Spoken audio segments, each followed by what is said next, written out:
Hello, everyone. How are we doing today?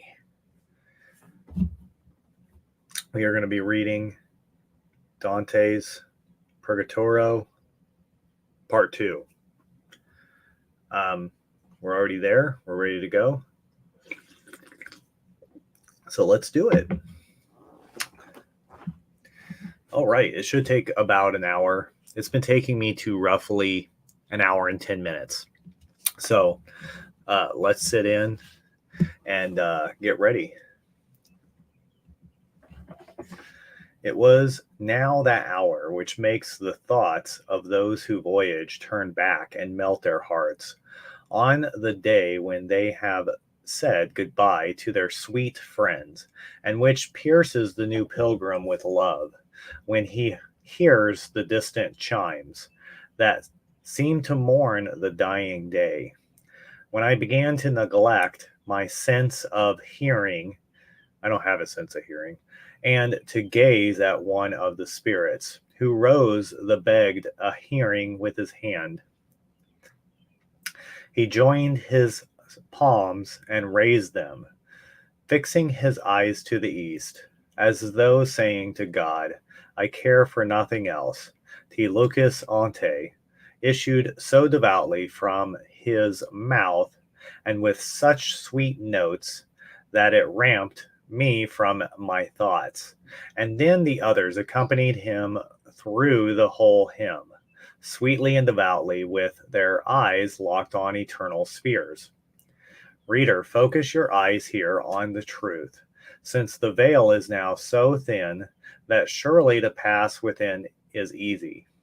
I saw that noble troop gaze upwards after that, silently, pale and humble, as if in hope.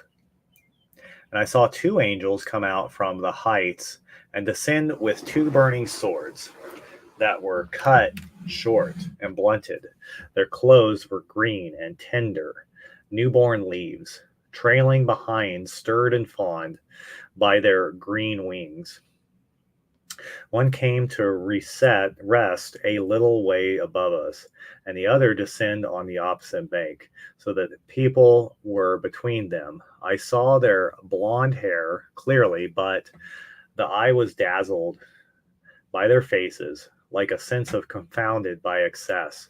Sordello said, both come from Mary's breast to guard the valley, because of the serpent that will now come, at which I, who did not know which way it would come, turned and icy cold, placed myself beside the trusted soldiers. And Soreldo again said, now we go into the valley among the great souls, and we will talk with them. It will be a great joy to them to see you.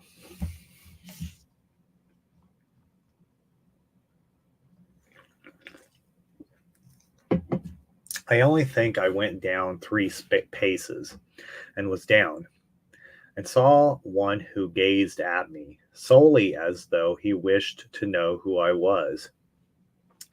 It was now the time when the air was darkening, but not so dark that it was hidden from both our eyes, before now grew clear. He approached me, and I said to him, noble judge, Nino, how it pleased me when I knew you, and knew what you were not among the damned. Nino is a famous meme from Kitchen Nightmares. You can Google it. Anyways, no kind greeting was left unsaid between us. Then he asked, how long is it since you came over the distant waters to the foot of the mount? I said, oh, I came from the depths of the sad regions this morning, and I am in my first life, though by this journey I hope to gain the other. And when they heard my answer, Sordello and he shrank back, like people who are suddenly bewildered. One turned to Virgil, and the other to someone seated there, saying, Conrad, rise, come and see what God in his grace has willed. Then turning to me, by the singular grace, you owe to him who hides his first cause so deep there is no path to it. Tell my Genova when you are over the wide waters to pray for me, there where the innocent are heard. I do not think her mother, Beatrice, still loves me, since she has changed her widow's weeds, which unhappily she will long for once again. In her is easily known how long the fire of love endures in women, if sight and touch do not relight it often. The viper that Galileo, the Milanese, emblazons on his shield will not gain her as fair a tomb as my Pisan cockreel have done. What's a cockreel? Cockerero? What is this? Oh, it's a chicken. Oh, a young rooster, a cockerero. Cockerel. So he spoke, his face stamped with the mark of the righteous fever that with due reason burns in its breast. That's really cool. That'd be a nice poster right there. My eager eyes were turned towards heaven again. There where the stars are slowest, like a wheel close to the axle, and my leader said, Son, what do you stare at up there? And I to him, at those three flames that the whole pole here is burning with. And he to me, the four stars you saw this morning are low on the other side, and these have risen where they are. As he was speaking, Sordello drew him towards himself, saying, Look, there is our enemy, and pointed his finger so that he would look in that direction. There was a snake on that side where the little valley was no barrier, perhaps such a one as gave Eve the bitter fruit. The evil reptile slid through the grass flowers now and again, twisting its head toward its tail, licking like a beast grooming itself. That's weird.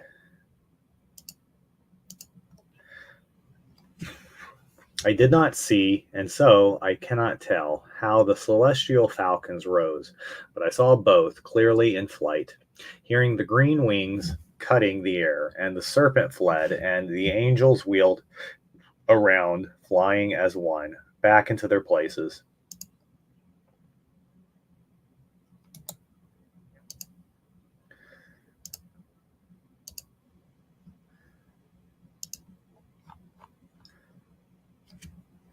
The shade who had drawn close to the judge when he called was not freed from gazing at me, for even a moment during all that threat. He began, May that lamp that leads you higher find as much fuel in your will as is needed to reach the enameled summit. If you know true news of Balimarga or its region, tell it to me, who was once mighty there. I was called Conrad Malspina, not the elder, but descended from him, that I had that love for my own, that here is purified. I said to him, Oh, I have never been through your lands, but where do men live throughout Europe, to whom they are not known? The fame that honors your house proclaims its lords abroad, and proclaims their country, so that he who has never been there knows it. And as I pray that I may go above, I swear to you that your honored race does not impair the glory of the coffer and the sword. Nature and custom grant it such privilege, that it alone walks rightly and scorns the evil way. For all the guilty head twists the world. And he now go, since the sun will not rest 7 times in Aries, that couch that the ram covers, and straddles with all 4 feet before the courteous opinion is fixed in your brain, with a deeper pinning than other men's words, if the course of justice is not halted. Now the moon's aura, mistress of ancient Tithonus, was wilting at the eastern terrace, free of her lover's arms, her forehead glittering with jewels, set in the form of the chill creature that stings people with its tail. Where we were, night had climbed 2 of the steps by which she mounts, and the 3rd was already furling its wings, when I, who had in me something of the old Adam, overcame by sleep, sank down on the grass, where all 5 of us were already seated. I don't think that's going to fit on one tweet. And I like that whole thing. Like, I would like to post that as is, but that would require paying for Twitter. Oh man, look at that picture. At the hour near dawn, when the swallow begins her sad songs in memory, perhaps, of her former pain, and when the mind is almost prophetic, more of a wanderer from the body and less imprisoned by thought, I imagined I saw an eagle in a dream, poised in the sky on outspread wings, with golden plumage and intent to swoop. And I seemed to be there with Ganymede. I left his own, snatched up by Jupiter to the high senate. I thought inwardly, perhaps through custom, he only strikes here, and perhaps he disdains to carry anyone in his talons from any other place. Then it seemed to me that wheeling for a while, terrible as lighting, he descended and snatched me upwards as far as the sphere of fire. There he and I seemed to burn, and the flames of vision so scorned me that my sleep was broken. Well, that's pretty cool.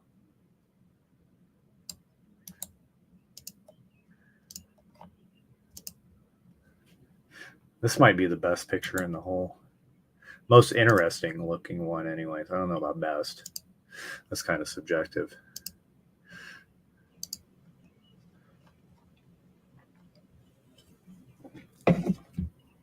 Achilles was no less startled, turning his waking eyes about, not knowing where he was, when Thetis, his mother, carried him in her arms as he slept from Caryon to the island of Syroe, the place from which the Greeks later made him go to the Trojan War. Then I was, as soon as sleep had left my face, I grew pale, like a man filled with fear. My comforter was the only one with me, and the sun was already more than 2 hours high, and my eyes were turned towards the sea. My lord said, "Have no fear, be assured, since we are in a good position. Do not shrink back, but put all your strength. You have now reached Purgatory. There, see the cliff that circles it. See the entrance there, where it seems cleft. Before, in the dawn that precedes the day, when your spirit, you asleep in you, among the flowers, with with which it is all beautiful below. Lady came and said, I am Lucia. Let me take this man who sleeps, and I will help him on his way. Sordello was left behind with the other noble forms. She took you and came up on upwards as day brightened, and I followed in her track. Here she placed you, and her lovely eyes first showed me that open passage. Then she and sleep together vanished. I felt changed as a man in fear does who is reassured, and who exchanges comfort for fear. When the truth is revealed to him, when my leader saw me freed from anxiety, he moved up by the cliff, and I followed towards the heights.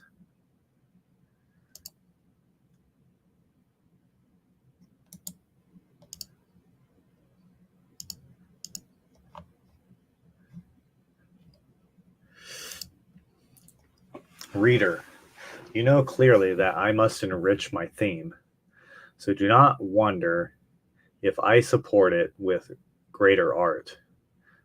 We drew close, and were at a point just there where a break, like a fissure that divides the cliff, first appeared to me. I saw a gate and 3 steps of various colors below it.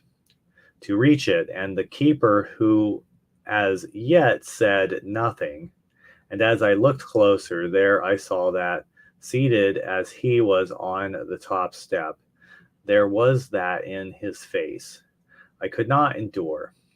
He kept a naked blade in his hand that reflected the sun's rays towards us, so that I turned my eyes towards it, often but in vain.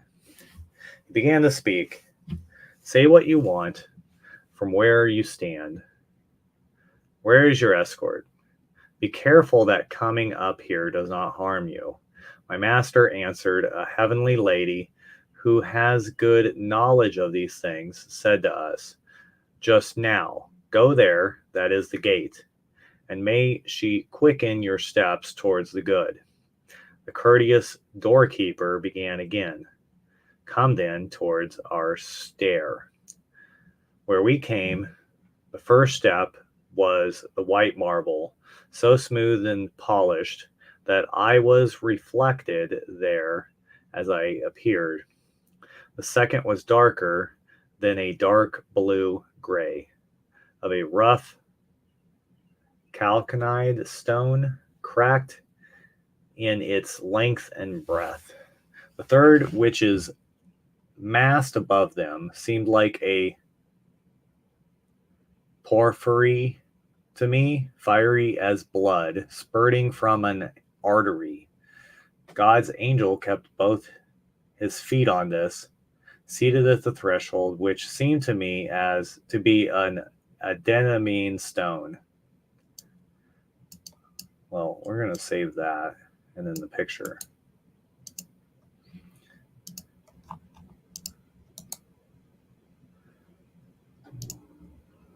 I think I already saved the picture. Yeah, I did.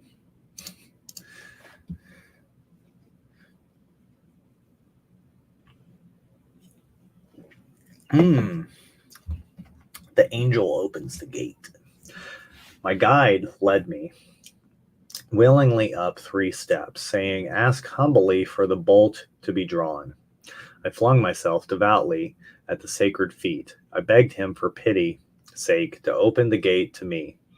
But first I struck myself 3 times on the breast.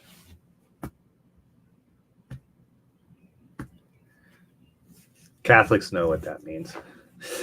He inscribed 7-letter P's on my forehead with the tip of his sword and said, cleanse these wounds when you are inside. Ashes or dry earth would be at one with the color of his robe. And he drew 2 keys out from under it. One was of gold, and the other of silver. He did that to the gate that satisfied me, first with the white and then the yellow. He said, whenever one of these keys fails, that it does not turn in the lock correctly, the way is not open. The one is more precious, but the other needs great skill and intellect before it works, since it is the one that unties the knot. I hold them for Peter, and he told me to err by opening it, rather than keeping it locked, if people humbled themselves at my feet. Then he pushed the door of the sacred gateway, saying, Enter, but I let you know that whoever looks behind returns outside again. The doors of the Trapean treasury did not groan as harshly or as much when good Miletius was dragged from them, so that it remained poor afterwards, as the pivots of that sacred door, which are of strong and ringing metal, when they were turned in their sockets. I turned listening for a first round and seemed to hear Te Deum Laudamus in a voice intermingled with sweet music. What I heard gave me just the kind of feeling we receive when people sing to the accompaniment of an organ, when the words are now clear and now lost. When we were beyond the threshold of the gate, which the soul's worst love neglects, making the crooked way seem straight ahead, I heard it close again with a ringing sound. But if I had turned my eyes towards it, what could have excused the fault? We climbed through a broken rock, which was moving on this side and on that, like a wave of ebbs and flows. My leader began, Here we must use a little skill in keeping near. Now here, now there, to the side that is rescinding. And this made our steps so slow that the wandering circle of the moon regained its bed, to sink again to rest, before we were out of that needling's eye. But when we were free and in the open above, where the mount is set back, I being weary, and both of us uncertain of our way, we stood still on a level space, more lonely than a road through a desert. The length of 3 human bodies would span it, from its brink where it borders the void, to the foot of the high bank that ascends sheer.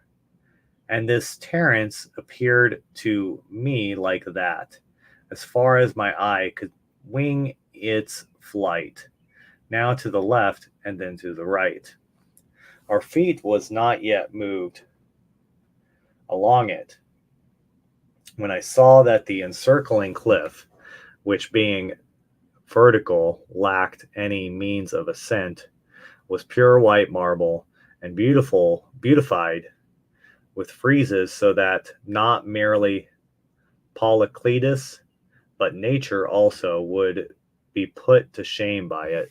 In front of us, so vividly sculpted in a gentle attitude that it did not seem a dumb image, that the angel Gabriel appeared, who came to earth with the annunciation of the peace wept for in vain for many years, that opened heaven to us after the long exile. You would have sworn he was saying Ave, since she was fashioned there, who turned the key to open the supreme love, and these words were imprinted in her aspect, as clearly as a fixture stamped in wax. Esse annuncilia Dei. Behold, the servant of God.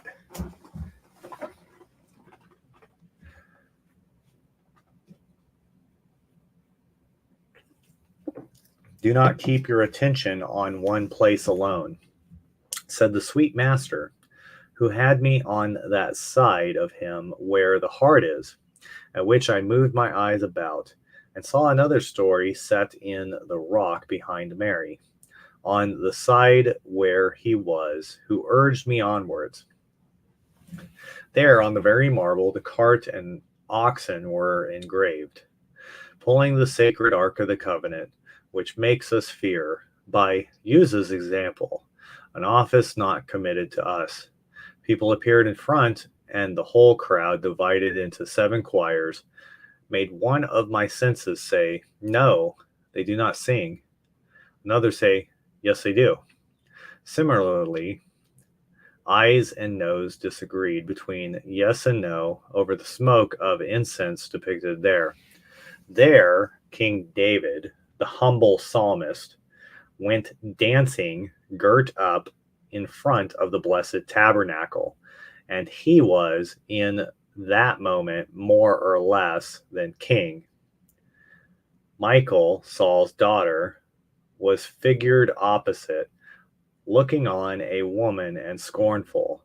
I moved my feet from the place where I stood to look closely at another story, which stone white in front of me beyond Michal.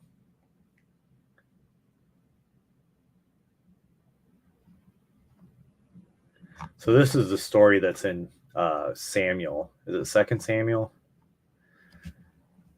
I think so. Like 18, maybe 12. One of those teen chapters. There, the high glory of the Roman prince was retold, whose worth moved Gregory to intercession and to great victory. I speak of the Emperor Trojan, and at his bridal was poor widow, in the attitude of tearfulness and grief. A crowd of horsemen trampling appeared around him, and the gold eagles above him moved visibly in the wind. The poor woman among all these seemed to say, "My lord, give me vengeance for my son who was killed, at which my heart is pierced." And Trojan seemed to answer her, "Now wait till I return." And she, like a person urgent with sorrow, "My lord, what if you do not return?" And he, "One who will be in place of me will do it." And she, "What merit will another's good deed be to you if you forget your own?" At which he said, "Now be comforted, since I must fulfill my duty before I go. Justice wills it, and pity holds me here." He who never sees anything unfamiliar to him made this speech visible, which is news to us because it is not found here.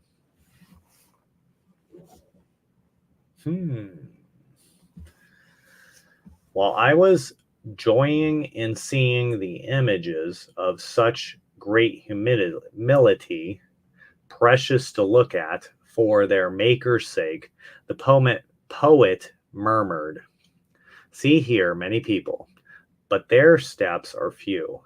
They will send us on to the high stairs." My eyes that were intent on gazing to find new things willingly were not slow in turning towards him. Reader, I would not wish you to be scared away from good intention by hearing how God wills that the debt is paid. Pay no attention to the form of the suffering. Think of what follows it. Think that at worst it cannot last beyond the great judgment.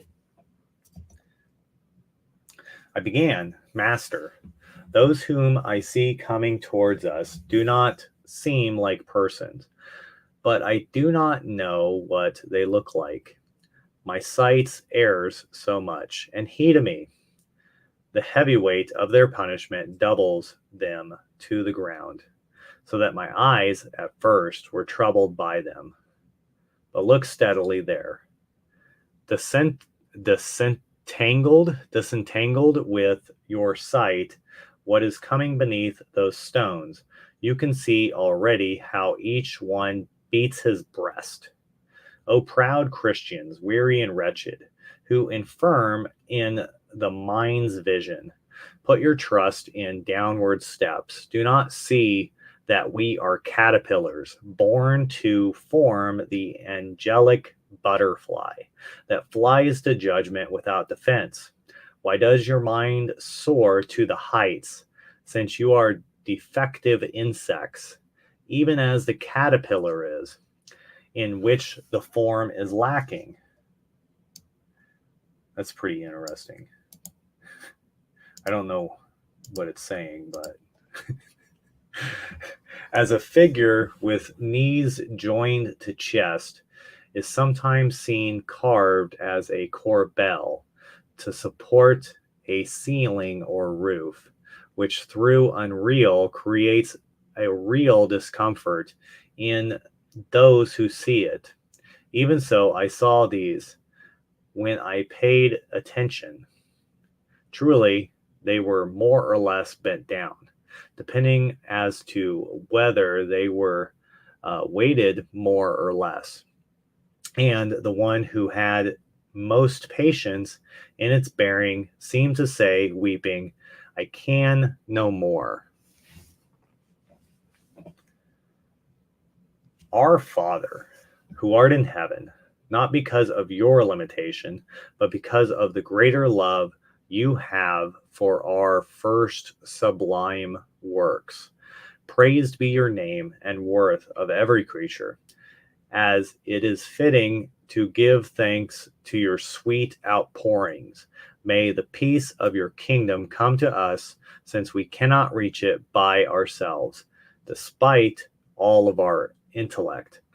If it does not come to us itself, as angels sacrifice their wills to yours, saying, Hosanna, so many men sacrifice theirs. Give us this day our daily bread, without which he who labors to advance goes backward through this harsh desert. And forgive in loving kindness, as we forgive everyone the evil we have suffered. And judge not by what we would deserve. Do not test our virtue, that is easily conquered, against the ancient enemy, but deliver us from him who tempts it. And this last prayer, our dear, is not made on our behalf, since we do not need it, but for those we have left behind. So those shades, praying good speed to us and themselves, went on beneath their burdens, like those that we sometimes dream of, weary and unequal, in torment all around the first terrace, purging away the mists of the world. If ever a good word is said there for us by those who have their will rooted in the good, what can we say or do for them here? Truly, we should help them wash away the stain that they have carried from here, so that, light and pure, they may issue to the starry spheres.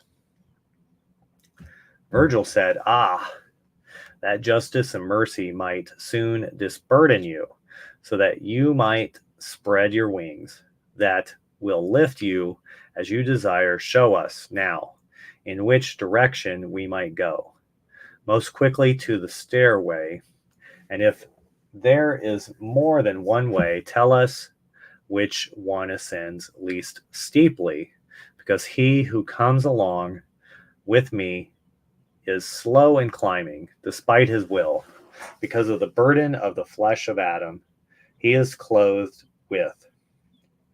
It is not obvious where the words came from, which were returned to those that he, whom I followed, had said, but this was the reply.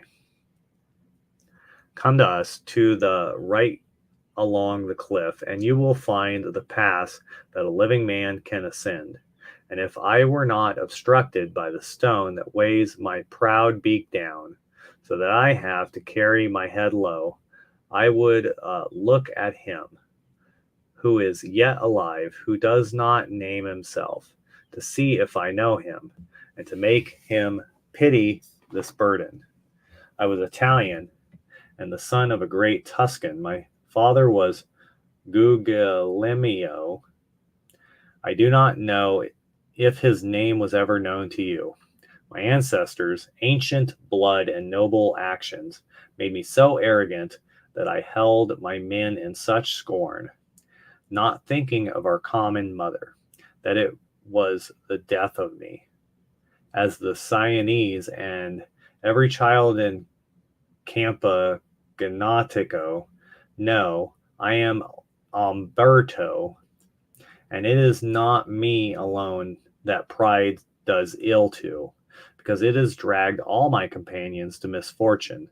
And here, until God is satisfied, I must carry this burden among the dead, since I did not do so among the living.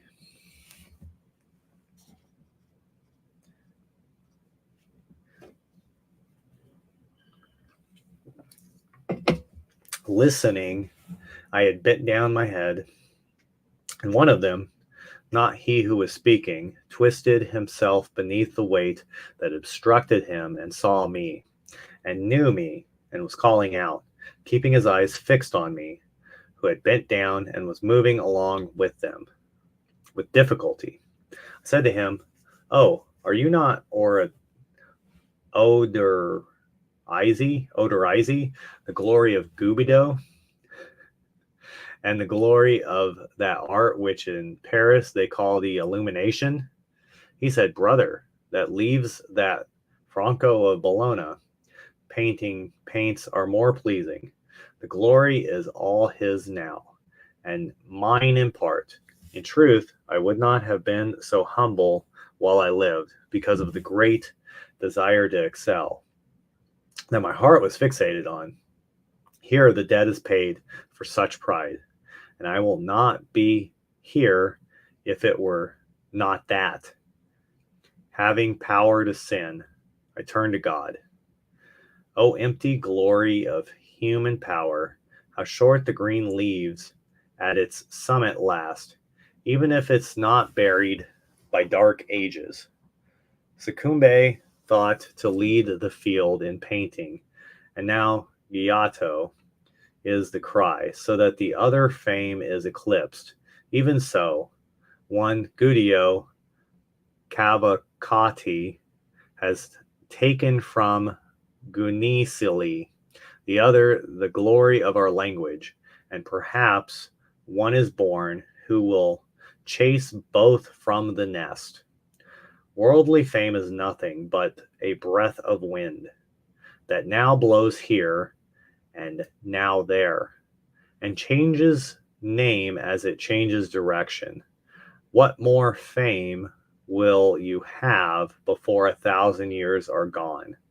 If you disburden yourself of your flesh when old, than if you had died before you were done with childish prattle. It is a shorter moment in eternity than the twinkling of an eye is to the orbit that circles slowest in heaven. I'm going to save that.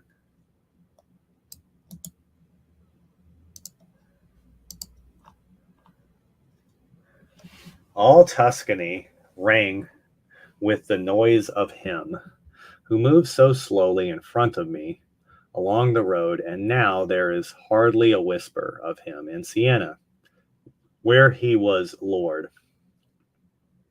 When Florence's fury was destroyed, when she was prouder than she is now degraded, your reputation is like the color of the grass that comes and goes, and he through whom it springs green from the earth discolors it. And I to him, your true speech fills my heart with holy humility and deflates my swollen pride. But who is he whom you were speaking with just now? He answered, that is Provozian Salvani, and Provosian Salvini, and he is here because he presumed to grasp all Siena in his hand. So he goes and has gone without rest since he died. Such coin they pay to render satisfaction, who were too bold over there. And I, if spirits who wait until the brink of death before they repent are down below, and do not climb up here unless holy prayers help them, till as much time has passed as they once lived, how has his coming here been allowed him? He replied, when he lived in high estate, he stationed himself in the marketplace at Siena of his own free will, putting aside all shame, and made himself quiver in every vein, to deliver a friend from the pain he was suffering. In Charles' prison, I will say no more, and I know that I speak darkly, but a short time will pass, and your neighbors will act such that you will be able to understand the beggar's shame. That action released him from those confines. Carry those heavy rocks. Can you imagine how heavy that rock is?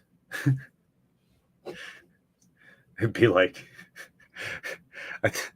I can just imagine a rock like that size in reality would weigh like, probably like 500 pounds. Maybe 1,000 pounds. I don't know. It's a lot. Like a small rock weighs like heavy. Okay, let's continue. I went alongside the burdened spirit in step, like oxen under the yoke, as long as the sweet teacher allowed it. But when Virgil said, leave me and press on, since here it is best if each drives on his boat with sail and oars and all his strength, I stood erect, as required for walking, although my thoughts remained bowed down and humbled. I had moved and was following, willing in my master's steps, and both of us were already showing how much lighter of foot we were, when he said to me, turn your eyes downward. It will be good for you to look beneath your feet to ease the journey. As tombstones in the ground over the dead carry the figures of who they were before, so that there may be memory of them, and often cause men to weep for them. Through that thorn of memory that only pricks the merciful. So I saw all the roadway that projects from the mountainside, sculpted in relief there, but of better likeness because of the artistry. On one side, I saw Satan, who was created far nobler than any other creature, falling like lightning from heaven. On the other side, I saw Barius, transfixed on the celestial thunderbolt, lying on the ground heavy with the chill of death. I saw Apollo. I saw Mars and Pallas Athene, still armed with Jupiter, their father, gazing at the scattered limbs of the giants. I saw Nimrod at the foot of his great Tower of Babel, as if bewildered and looking at the people who shared his pride in Shinar. I saw Nabobi. With what sorrowful eyes I saw scupulated in the roadway between your 7 dead sons and 7 dead daughters. O Saul, how you were shown there, dead by your own sword in Gilboa, that never felt rain or dew after. O foolish Acarnane, already half spider, I saw you, saddened among the tatters of your work, woven by you to your own harm. O Rehoboam, now your image seems to threaten no longer, but a chariot carries you away, terrified before chase is given. Again, the hard pavement showed how Achamonean made the gift of the luckless necklace costly to his mother Eryphile. It showed how Sennacherib's sons flung themselves on him in the temple and how they left him there dead. It showed the cruel slaughter and destruction that Tomieris generated at the time when she said to the dead Sarius, "You thirsted for blood. Now take your fill of blood." Ugh. It showed how the Assyrians fled en route after Holofernes was killed, and also the remains of the murder. I saw Troy in ashes and ruin. O Ilion, how low and debased the sculpture that is visible there showed you.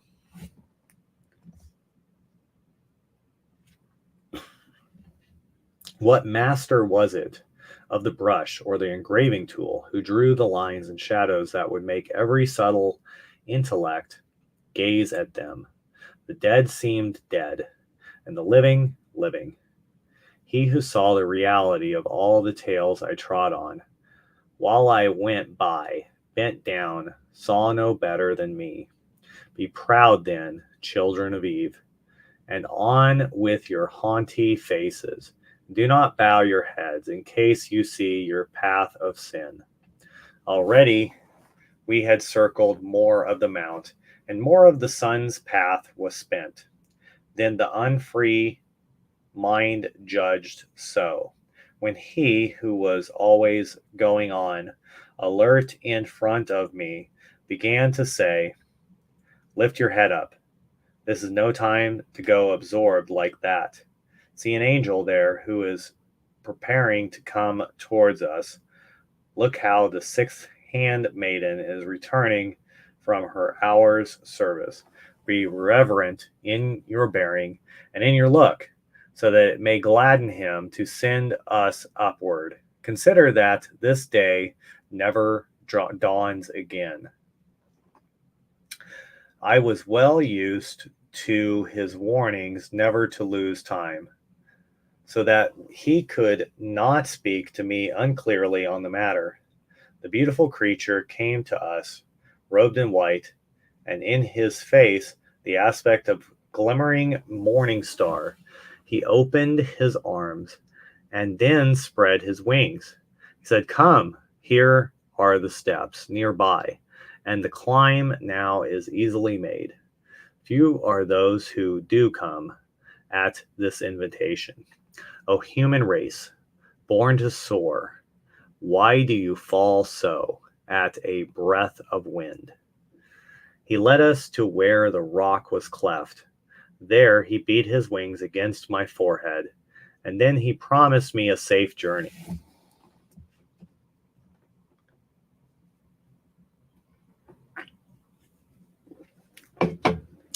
As the ascent is broken on the right by steps made in the times when the public records and the standard measure were safe, that climb the hill where San Miniato stands, looking down on Florence, the well-guided city, over to the Ponte Rotubicante, so is this gully made easier, that here falls steeply from the next terrace, so that the high rock grazes it on either side.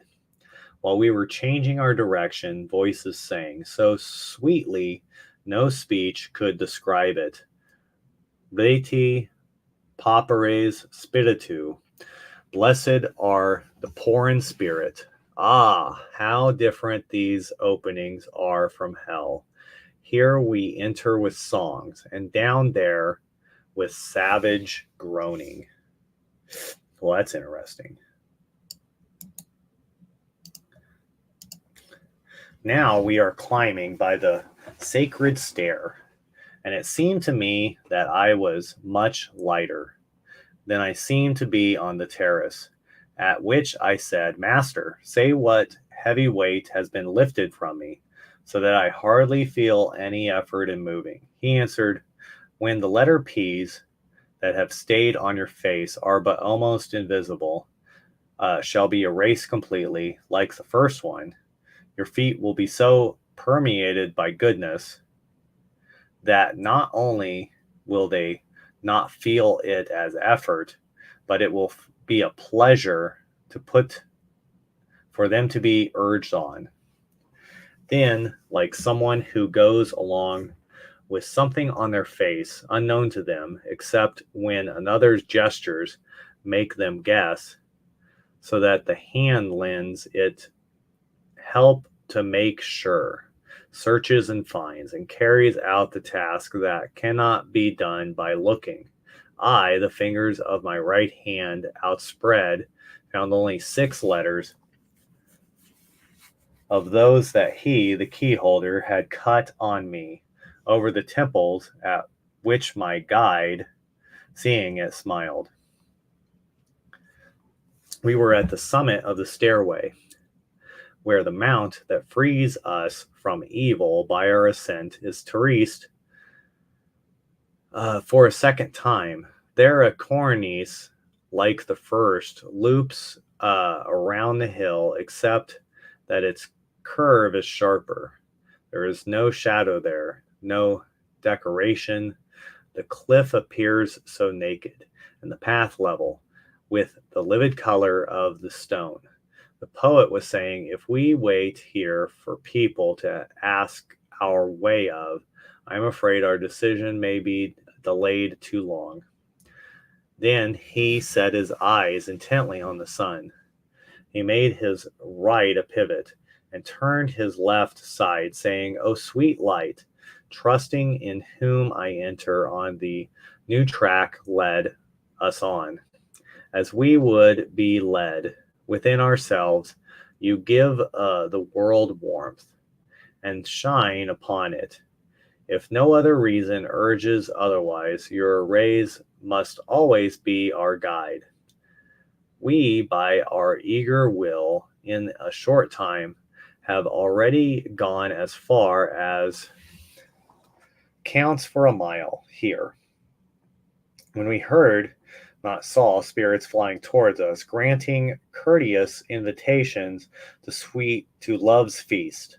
The first voice that passed by in flight said loudly, Benum non hobent. They have no wine, and went by repeating it behind us. Before it was completely lost to hearing due to distance, another voice passed by crying, I am Ortises, and also did not stay. I said, O Father, what voices are these? And as I asked, there was a third voice saying, Love those who have shown you hatred. And the good master said, This circle scourges the sin of envy, and so the cords of the whip are made of love. The curb or bit of is of the opposite sound. I think you will hear it, I believe, before you reach the pass of forgiveness. But fix your gaze steadily through the air, and you will see people seated in front of us along a cliff.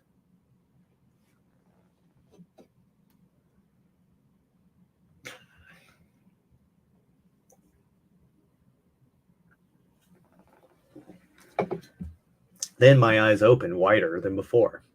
I looked in front and saw shades with cloaks of the same color as stone. And when we were a little nearer, I heard a cry, Mary, pray for us, and cry for Michael, Peter, and all the saints.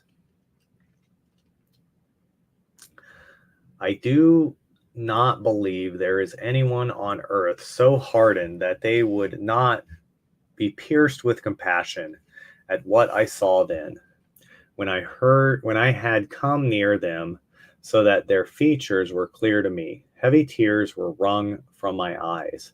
They seemed to me to be covered with a horse haircloth. Each supported the other with a shoulder, and each was supported by the cliff.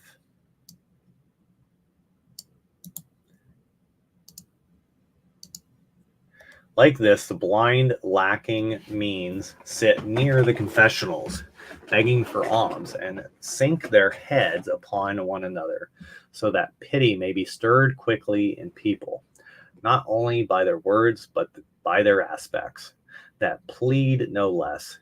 And the sun does not help the blind. So heaven's light will not be generous to the shades I speak of, since an iron wire pierces their eyelids and stitches them out completely shut, just as is done to a wild hawk that will not stay still. By seeing others and not being seen, I felt I did them a wrong as I went by, at which I turned to Virgil. He knew well what the dumb would say, and so he did not wait for my question, but said, "Speak and be brief and to the point." My counselor was with me on the side of the terrace where one might fall, since there was no parapet surrounding it. The devout shades were on the other side, who were squeezing out tears through the terrible seam, so that they bathed their cheeks.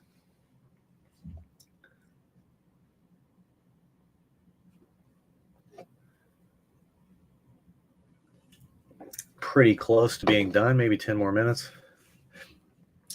I turned to them and began, "O people, certain to see the light above, the only thing your desire cares for, may grace quickly clear the dark film of your conscience, so that memory's stream may flow through it clearly. Tell me, since it will be gracious and dear to me, if any soul among you is Italian, and perhaps it will bring him good if he know it." I seemed to hear this for answer, some way further on than where I was. "Oh, brother, we are all citizens of a true city." "You mean those who lived as wanderers in Italy?" So I made myself heard more distinctly towards that side. I saw a spirit among the others, hopeful in look, and if you ask how, its chin was lifted higher in the manner of a blind person. "Spirit," I said, "that does penance in order to climb. If you are the one who replied, make yourself known to me by place or name." She said, "I was of Siena, and purged my sinful life with these others here, weeping to him that he might lend his grace to us. Sapia, I was named, though sapient I was not, and I was far happier in others' harm than in my own good fortune. And so that you do not think I mislead you, listen, and see if I was as foolish as I say. Already, when the arc of my years was declining, my townsmen were engaged in battle with their enemies near Kaloe, and I prayed God for what He had already willed. They were routed there and rolled back in the bitterness of flight, and I joyed, above all, in watching the chase so much as that I lifted my impudent face, crying out to God, "Now I no longer fear you, as the blackbird does at a little fine weather." I wish to make peace with God at the end of my life, and my debt would not be reduced even now by penitence, had I not been that Pierre Petitgagno remembered me in his holy prayers and grieved for me out of charity. But who are you who go asking about our state? And as I believed, have your eyes unsown and breathing speak.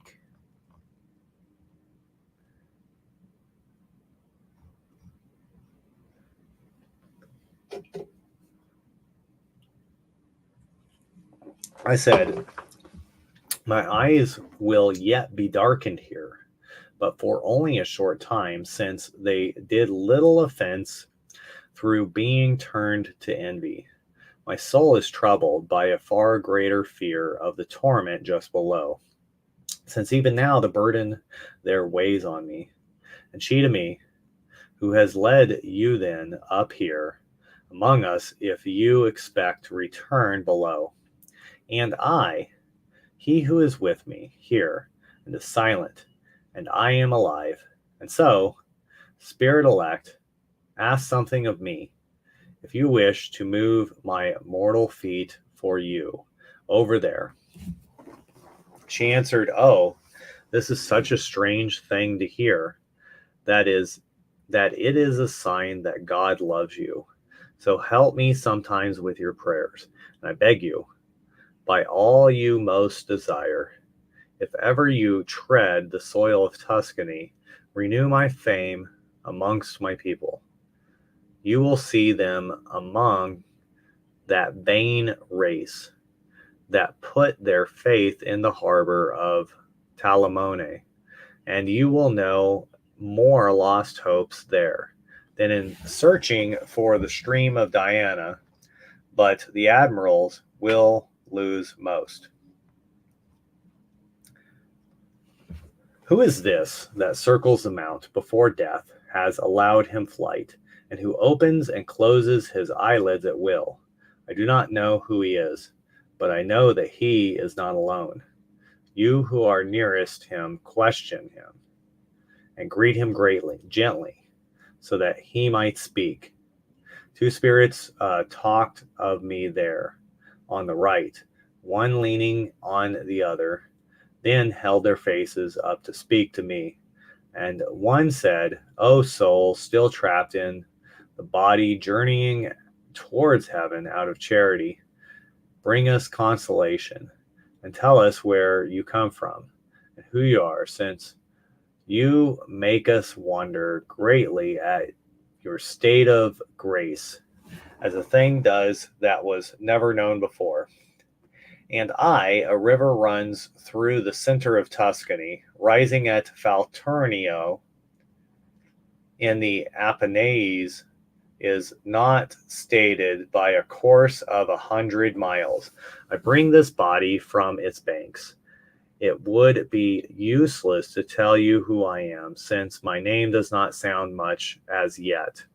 Then he who spoke first answered, If I penetrate your meaning clearly with my intellect, you are talking about Arno. And the other said, Why did he hide the name of the river, as one does with a dreadful thing?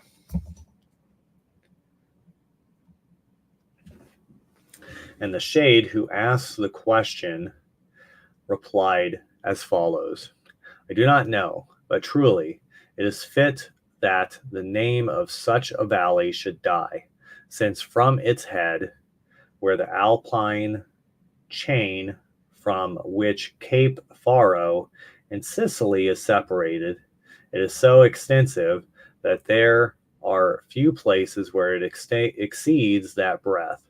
As far as Pisa, where it yields that which the sky absorbs from the sea, resorting that water that provides the rivers with what flows in them, virtue, like a snake, is persecuted as an enemy by them all, either because of the evil place or the evil customs that incite them, so that the people who live in that miserable valley have changed their nature, until it seems as if Kyrie had them in her sty. It first directs its feeble channel among the Calistines, filthy hogs, more fitted for acorns than any other food created for man's use. Then descending, it reaches the Artenias curs that snarl more than their power merits, and turns its current scornfully away from them. Ugh. Give me a second. Ooh. Okay. It goes in its fall, and the greater the volume in its accursed ditch, the more it finds the dogs grown to 14 wolves, having descended them through many scooped out pools. It finds the pisson foxes, so full of deceit that they fear no tricks that might tramp them. I will not stop speaking, even if this other hears me, and it would be well for him if he reminds himself again of what true prophecy unfolds to me.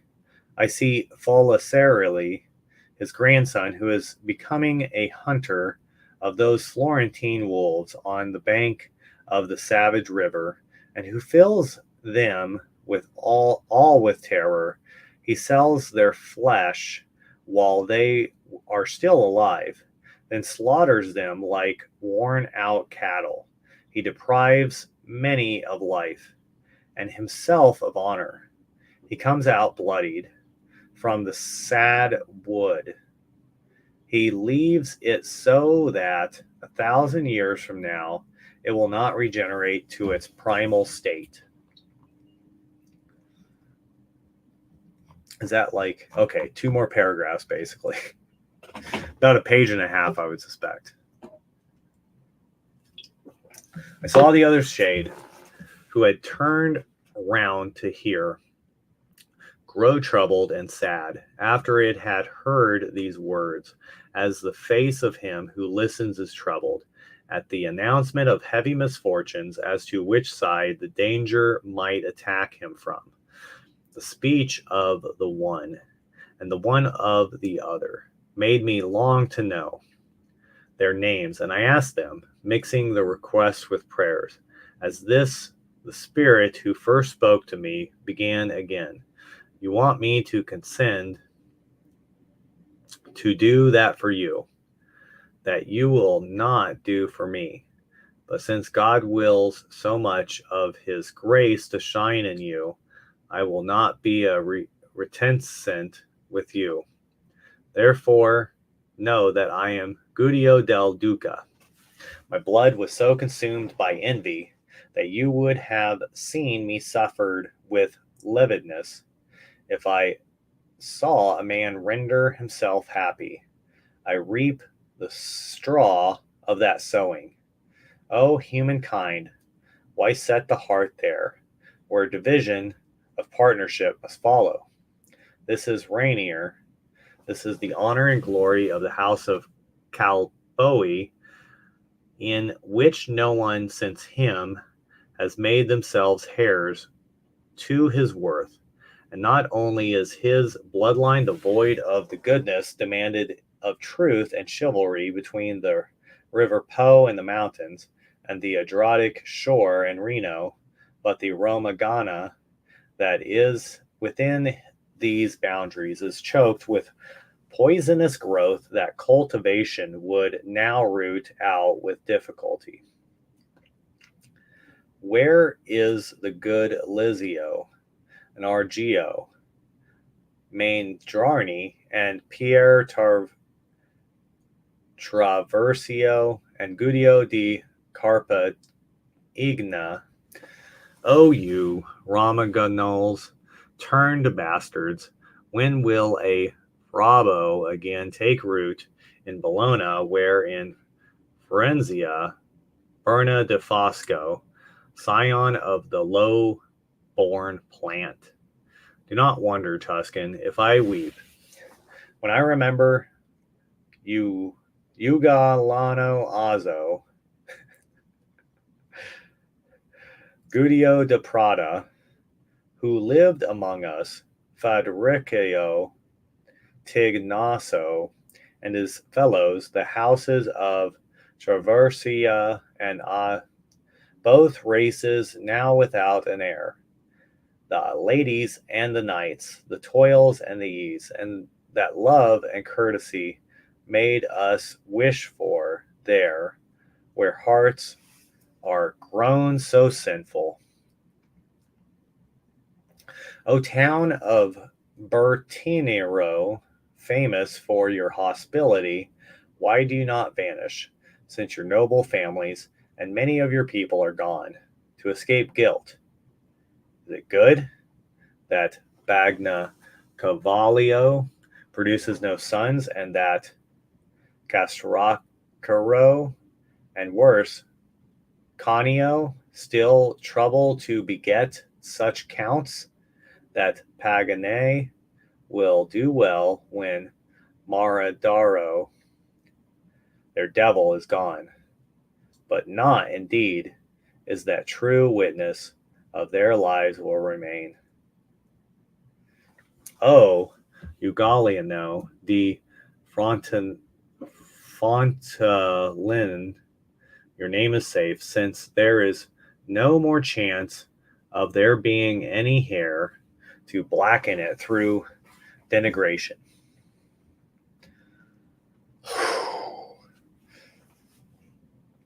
Now go your ways, Tuscan, since it delights me more to weep than to talk. Your conversation has wrung my spirit.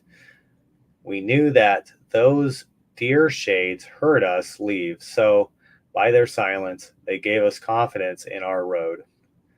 When we were left, journeying on, alone, a voice struck us, like lightning, when it splits the air, saying, "Everyone who findeth me shall slay me," and vanished like a thunderclap that dies away when the cloud suddenly bursts. When our hearing was free of it, behold, a second with such a loud crash that it was like thunder, following on quickly. I am Agalorus, she who turned to stone. Then I made a backward step, not a forward one, to press close to the poet. Now the air was quiet on all sides, and he said to me, "That was the harsh curb that ought to keep mankind within its limits. But you take the bait, so that the old enemy draws you towards him, and the bridle and the lure are little use. The heaven calls you and circle around you,